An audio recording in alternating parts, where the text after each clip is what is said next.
I wanted to just update you on what's going on with Macron and Biden.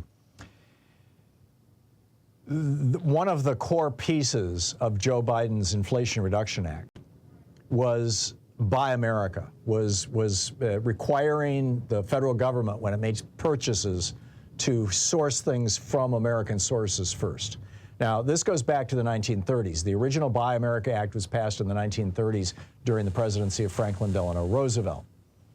And it had a provision in it that said that the government doesn't have to buy everything made in America. They can, if they're going to buy something from a foreign country, they can simply basically write an exception. They have to, provide an excuse, but they can make exceptions. And during the Reagan administration, they basically just made exceptions to everything and said the federal government can buy from any place because we believe in the so-called global free market. And it's just gotten worse over the years. So Biden is trying to pull this back and say, no, we want things that are made in America to be the things that are being used by the U.S. government. And Macron comes over and says, this is a problem. We make things in France. We'd like you to buy them. He said, there is a risk today we must discuss among friends. The risk is that in the face of the challenges I mentioned, that the U.S. looks first to the U.S., which is normal. We do the same. But the choices made, whose goals I share, especially the IRA and the CHIPS Acts, are choices that will fragment the West because they create such differences between the U.S. and Europe.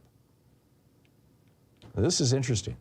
That I was expecting the big headline story coming out of this meeting between Macron and Biden to be that they were going to try to prosecute Putin, and that's part of it. And there's a fancy state dinner that's going to happen tonight, and it's all that sort of thing. But that the main thing he wanted to discuss was trade policy, I find fascinating. Now Macron is a neoliberal.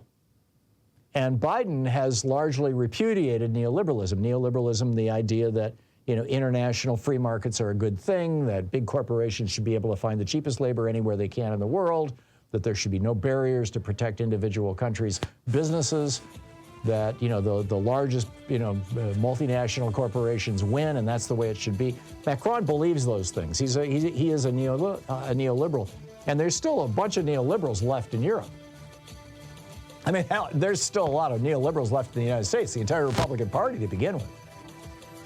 But Biden has left that behind, that policy that Reagan adopted in 1981, and I think it's a good thing.